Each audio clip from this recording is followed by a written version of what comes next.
Amici e amiche di VR Italia, ben ritrovati sul canale. Oggi siamo al terzo giorno di Milan Games Week con Michelle, che non ha più voce ed è un rompicoglioni veramente clamoroso, senza nessuna logica. Comunque siamo qua per il terzo giorno col nostro stand di VR Italia, dove facciamo provare l'Onico 2, Crisis Brigade, Net, un sacco di roba, coi quest, insomma un sacco di interesse per la realtà virtuale che non mi aspettavo in questo modo.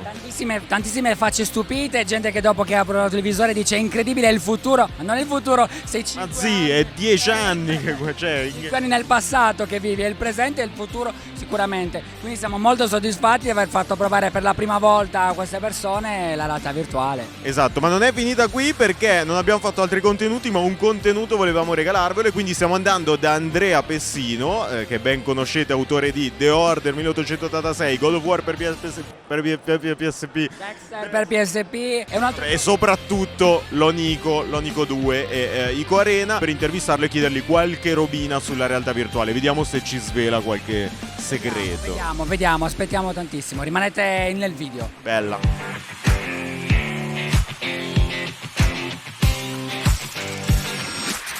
Oggi siamo qua con un monumento del gaming mondiale, Andrea Pessino, il capo di Ready & Dawn, che come ben sapete è stata acquisita a un certo punto da Meta e che ci ha regalato grandi capolavori come l'Onico che ben conosciamo, Ico Arena. Ciao Andrea. Ciao. Ma soprattutto, ecco, c'è un'altra roba di cui non si parla mai abbastanza, del tuo contributo su Diablo, perché se non lo sapete Andrea ha contribuito alla colonna sonora di Diablo 2, solo di Diablo 2. La versione alfa di Warcraft 3 aveva la mia musica perché il resto non era ancora pronto.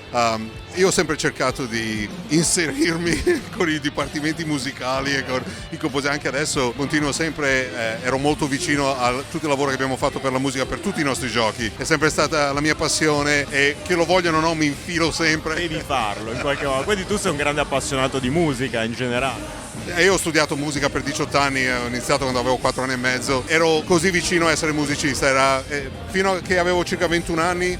Non era chiaro se sarei andato in una direzione o l'altra, e alla fine ovviamente i videogiochi hanno vinto, però non ho mai perso il mio interesse, la mia passione, specialmente in relazione a come si combina la musica con la narrazione, con i videogiochi, con i film e tutto quanto, per cui è il teatro specialmente. Io sono un patito di opera.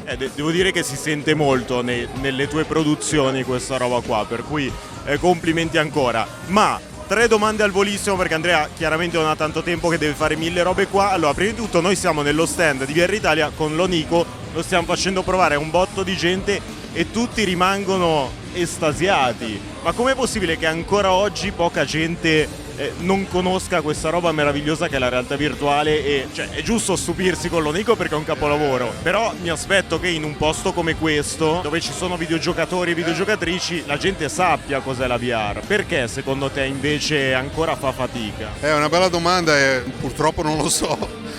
Il fatto è che secondo me la curva è buona, continua a crescere, ma come tutte le attività di sviluppo che sono molto aggressivamente pionieristiche, va in fasi secondo me. Abbiamo avuto un paio d'anni di crescita esponenziale e adesso si è calmato un pochettino. Secondo me molto presto lo stato dell'arte tecnico e la disponibilità cambierà di nuovo e avremo un'altra curva ancora molto alta. E succede così. Il fatto che quello che voi fate, io non posso ringraziarvi abbastanza, perché il fatto che voi di vostra iniziativa siate qui, facciate vedere il gioco, non so neanche come fare a ringraziarvi, veramente, lo apprezziamo moltissimo. Se fosse per me sarebbe tutto pieno di questi booth, che quando le persone hanno la possibilità di provarlo in un modo o nell'altro, e non soltanto con il nostro gioco, ci sono tante esperienze incredibili. Quando faccio vedere a persone di Meo, diventano matti. E Star Wars è l'idea di science fiction che avevamo noi da bambini, realizzata, e un sacco di persone non ne hanno idea. Per cui l'unica cosa che possiamo fare è continuare col messaggio, continuare a lavorare su grandi prodotti e continuare a cercare di fare cose nuove che portano più e più persone e danno più e più persone l'incentivo di provare. Sono molto d'accordo, l'unico modo per spiegare la realtà virtuale è farla provare. Yeah? Purtroppo noi ci proviamo in tutti i modi, ma The Matrix. esatto, una volta che lo metti in testa dici cosa mi sono perso, fino a quando te lo spiego non ci arrivi, è normale, è così, ma nel tempo le cose miglioreranno. Senti, Meta si è spostata molto sullo stand alone, voi avete lavorato appunto con Ico Arena e con quello che è probabilmente il gioco di sport VR più importante di tutto il panorama. Tu pensi che la realtà virtuale sarà stand-alone? Cioè lo stand-alone avrà un ruolo importante nella realtà virtuale? L'ha già avuto? Continuerà? Sicuramente, però magari non nel modo in cui tutti pensano, secondo me. Il futuro non è uno stand-alone dove l'intera responsabilità di processing e rendering è tutto sul hardware. Come minimo un ibrido, più il tempo passa meno l'idea di queste cose sembreranno come quando vedi le cose degli anni 70, quando questi mastodonti sulla testa. Nel giro di pochi anni, già tra 5 anni ci sembrerà vecchio. Sicuramente. Per quello che succeda veramente nel futuro penso che tutto wifi, connessioni, cloud computing, remote computing, distributed system, l'unico modo di ottenere la scalabilità di cui c'è bisogno per portare le esperienze da cose confezionate, cose precise a mondi interi e avere mondi interi che possono essere creati e distrutti in maniera dinamica e non fissa, altrimenti il costo sarebbe proibitivo. Secondo me quello è dove si andrà eventualmente e ci sono tutte nuove difficoltà tecniche, economiche, ma secondo me è inevitabile, ma sicuramente stand alone. Sì, anche secondo me cloud gaming probabilmente, c'è una roba che sta dall'altra parte del mondo e ti permette di fare qualcosa. Speriamo. È stand alone se non c'è neanche un cloud processing. È stand alone?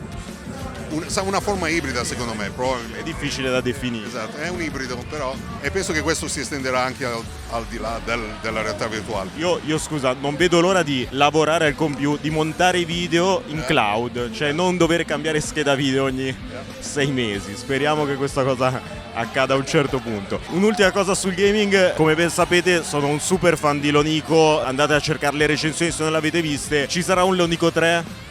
Vuoi farci un occhiolino, una roba? Se potessi dare queste informazioni mi farebbe molto piacere, non abbiamo annunciato nulla per il momento. Però possiamo dire che qualcosa lo state facendo. Poi qualcosa lo Sempre stiamo lavorando. facendo. Abbiamo molti progetti in corso, abbiamo cose molto molto interessanti. Una cosa che abbiamo sempre fatto è cercare di ripensare quello che per noi è il minimo livello di ambizione, è chiaro. Non possiamo sempre fare le stesse cose, abbiamo fatto questa cosa, è ora di pensare al futuro e noi vogliamo essere parte del futuro, no? Del passato, per cui non ci si può sedere. Siamo più entusiasti che mai e stiamo lavorando duro e non vedo l'ora di rivelare. Arriveranno cose, ok, anche perché la vostra storia ci insegna che avete cambiato spesso genere, piattaforma, questo vi fa onore perché c'è chi invece rimane fisso su.